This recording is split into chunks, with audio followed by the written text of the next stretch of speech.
आज का अखबार। नमस्कार, लेट्स माइक में आपका स्वागत है। आज का अखबार के साथ मैं राखी जैन।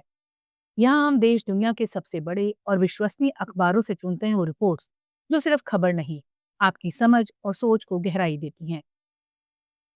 द न्यूयॉर्क टाइम्स से प्रकाशित लेख में यूक्रेन युद्ध को लेकर चल रही शांति वार्ताओं की असली तस्वीर और उसके पीछे छिपी बड़ी चिंता समझाई गई है। लेख कहता है आज जो बातचीत जेनेवा में चल रही है वो सिर्फ इस युद्ध को रोकने भर की कोशिश नहीं है, बल्कि ये तय करने की लड़ाई भी है कि यूक्रेन आगे आजाद रहेगा या धीरे धीरे रूस का अनुचर बन जाएगा। लेख शुरुआत में साफ करता है कि दोनों तरफ की सैन्य हालत बेहद जटिल है। यूक्रेन पूर्वी मोर्चे पर दबाव में है, रूस लगातार हमला कर रहा है, कई शहर खतरे में हैं और अमेरिका की आर्थिक मदद जिस रफ्तार से घट रही है, उसने राष्ट्रपति जेलेंस्की की स्थिति और कमजोर कर दी है। लेकिन दूसरी तरफ रूस भी जीत के करीब नहीं है। उसके सैनिकों की मौतें बढ़ रही हैं, नए सैनिक कमजोर हैं और उसे हर इंच जमीन के लिए भारी कीमत चुकानी पड़ रही है। लेख एक अहम बात बताता है, यूक्रेन नेताओं का डर। उनका कहना है ये युद्ध तो दूसरा है, तीसरा युद्ध अभी बाकी है, जो रूस तब शुरू करेगा जब वो दोबारा ताकत जुटा लेगा। इसलिए यूक्रेन किसी भी समझौते में वो गलती नहीं करना चाहता जिसकी वजह से भविष्य में उसकी आजादी खतरे में पड़ जाए।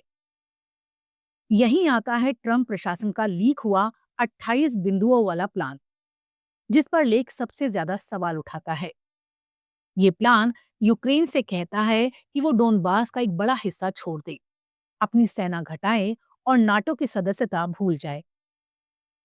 लेखक के मुताबिक ये किसी शांति समझौते जैसा नहीं, बल्कि रूस के सामने हथियार डालने जैसा है, क्योंकि रूस अपनी सेना बढ़ा रहा है और यूक्रेन को छोटी सेना रखने के लिए मजबूर किया जा रहा है।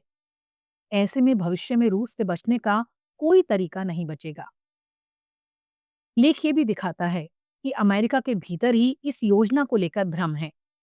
कौन इसका लेखक है, किसने इसे आगे बढ़ाया और क्या ये सचमुच अमेरिकी योजना है या रूस की शर्तों का पैकेज जो अमेरिका के हाथों यूक्रेन तक पहुंचाया गया। अंत में लेख का संदेश बड़ा साफ है। अगर अमेरिका यूक्रेन पर दबाव डालकर ऐसा समझौता करवाता है जिसमें यूक्रेन की स्वतंत्रता दांव पर लग जाए, तो ये सिर्फ कूटनीतिक गलती नहीं होगी, ये रणनीतिक आत्मघात होगा। इससे रूस को ये संदेश जाएगा कि ताकत का खेल सफल है, नाटो पर खतरा बढ़ेगा और भविष्य में एक और बड़ा युद्ध नजर आएगा। लेख की चेतावनी यही है, शांति जरूरी है, लेकिन वो शांति नहीं जो यूक्रेन को मिटा दे, बल्कि वो जो रूस को रोक सके। Let's mic. आज का अखबार। द गार्जियन में प्रकाशित लेख में न्यूयॉर्क के नए मेयर जोहरान ममदानी की जीत को अमेरिका की राजनीति में एक बड़े बदलाव के संकेत के रूप में दिखाता है, खासकर इस सवाल पर कि अब अमेरिका में इजराइल सरकार की आलोचना करना राजनीतिक तौर पर वर्जित नहीं रहा। लेख का तर्क है कि ममदानी ने वो दीवार तोड़ दी है जिसे अमेरिका की राजनीति दशकों से छूने से डरती थी। लेख बताता है न्यूयॉर्क में ये धारणा गहरी थी कि बड़ी यहूदी आबादी की वजह से कोई भी बड़ा नेता इजराइल सरकार की आलोचना करके चुनाव नहीं जीत सकता। लेकिन ममदानी ने ये मान्यता बदल दी। उन्होंने चुनाव प्रचार में खुलकर कहा कि गाजा में जो हो रहा है वो नरसंहार है, इजराइल के सभी लोगों को बराबरी का हक मिलना चाहिए और अगर नेतन्याहू न्यूयॉर्क आए तो उन्हें गिरफ्तार किया जाना चाहिए। इसके बावजूद हर 3 में से एक यहूदी मतदाता ने उन्हें वोट दिया। ये कहता है ये बदलाव सिर्फ एक चुनावी नतीजा नहीं, बल्कि ये दिखाता है कि न्यूयॉर्क की यहूदी आबादी भी अब इस मुद्दे पर ज्यादा खुलकर सोच रही है। कुछ लोगों को भले ममदानी के इजराइल संबंधी बयान तीखे लगे हों, लेकिन उन्हें आवास, महंगाई जैसे स्थानीय मुद्दों पर उनकी स्पष्ट नीति पसंद आई। वहीं कई लोग इस बात से नाराज थे कि उनके प्रतिद्वंदी एंड्रयू कुओमो ने बिना सबूत उन्हें यहूदी विरोधी बताने की कोशिश की। चुनाव के बाद भी ममदानी ने अपने रुख में कोई नरमी नहीं लाई। व्हाइट हाउस में डोनाल्ड ट्रंप से मुलाकात के दौरान भी उन्होंने वही बात दोहराई कि अमेरिकी सरकार गाजा में हो रहे नरसंहार की फंडिंग कर रही है और ट्रंप ने उस पर प्रतिक्रिया भी नहीं दी। लेख ये भी याद दिलाता है कि न्यूयॉर्क के सफल नेता आमतौर पर इजराइल पर बेहद संभल कर बोलते हैं। सीनेटर चक शूमर जैसे बड़े नेता भी आलोचना करते समय भाषा साध कर चलते हैं। ममदानी ने पहली बार इस परंपरा को तोड़ा और अब न्यूयॉर्क में कई नए प्रगतिशील नेता भी इस मुद्दे पर खुलकर बोलने लगे हैं। ममदानी की जीत इस बात का संकेत है कि अमेरिका में इजराइल सरकार की नीतियों पर बिना डर आलोचना का दौर शुरू हो रहा है। ये बदलाव वॉशिंगटन तक भी पहुंचे तो ये नेतन्याहू सरकार के लिए एक बड़ी राजनीतिक चेतावनी होगी, क्योंकि गाजा में युद्ध ने इजराइल को दुनिया भर में अलग थलग कर दिया है और अब उसकी सबसे बड़ी ताकत सिर्फ अमेरिका का समर्थन है। लेख का संदेश यही है, अगर न्यूयॉर्क में राजनीतिक हवा बदल गई है तो दुनिया की राजनीति में भी कुछ बड़ा बदलने वाला है। अल जजीरा में प्रकाशित लेख में हांगकांग में लगी भयानक आग की पड़ताल की गई है और ये बताया गया है कि बांस की मचान यानी बैम्बू स्कैल्डिंग कैसे इस आग को और भयानक बनाने की वजह बनी। ये हादसा हांगकांग के पिछले 100 सालों का सबसे विनाशकारी अग्निकांड माना जा रहा है, जिसमें कम से कम 55 लोगों की मौत हो चुकी है और सैकड़ों लापता हैं। लेख बताता है कि हांगकांग में ऊंची इमारतों की मरम्मत या नवीनीकरण के दौरान बांस की मचान लगाना एक पुरानी परंपरा है। ये सस्ता, हल्का और तेजी से बनने वाला ढांचा होता है।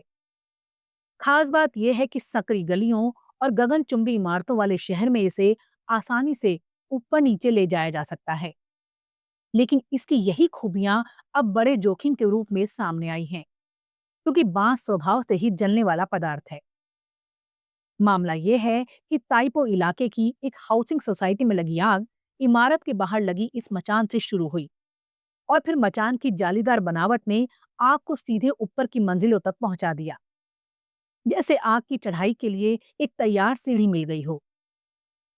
विशेषज्ञों के मुताबिक बांस की मचान ने वर्टिकल पाथ बनाया, जिससे आग कुछ ही मिनटों में कई मंजिलों तक फैल गई। लेख ये भी बताता है कि लोगों के घरों की खिड़कियां टूटने लगी या कई खिड़कियां खुली थी, जिससे आग अंदर तक घुस गई और कई फ्लैट कुछ ही देर में जल उठे। एक इमारत से उड़ती तपिश और चिंगारियां पास की इमारतों तक गईं और देखते ही देखते 7 टावर आग की चपेट में आ गए। और भी चिंताजनक बात यह है कि मचान पर लगी सुरक्षा जाली फायर कोड के मुताबिक नहीं थी। इसके अलावा लिफ्ट और खिड़कियों पर इस ज्वलनशील स्टायरफोम शीटें लगी थीं, जो आग को और तेजी से फैलाने में मददगार साबित हुई। इसी वजह से सरकार ने निर्माण कंपनी के 2 निदेशकों और एक इंजीनियरिंग सलाहकार को हिरासत में ले लिया। लेख अंत में कहता है, ये हादसा सिर्फ एक आग नहीं, बल्कि हांगकांग के पुराने निर्माण तरीकों पर एक बड़ा सवाल है। सरकार ने अब पूरे शहर में चल रहे सभी मरम्मत कार्य की त्वरित जांच का आदेश दिया है।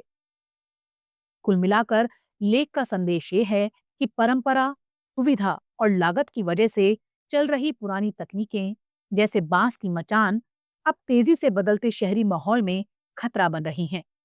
ये हादसा चेतावनी है कि सुरक्षा मानकों से समझौता कितना महंगा पड़ सकता है। आज का अखबार में फिलहाल इतना ही। देखते रहिए, सुनते रहिए लेट्स माइक। नमस्कार। आप सुन रहे थे let's mic more than radio. Follow कीजिए हमें हमारे सोशल मीडिया प्लेटफॉर्म्स पर। It's time for news. It's time for more than radio. Presenting the first radio news app, Let's Mic. Let's Mic, a news-based app on your phone where you get to watch and listen news, talk shows, interviews, radio show podcasts. On Let's Mic, you get all relevant information of TV, print, radio, podcast, and digital. Let's Mic talks about every segment of life.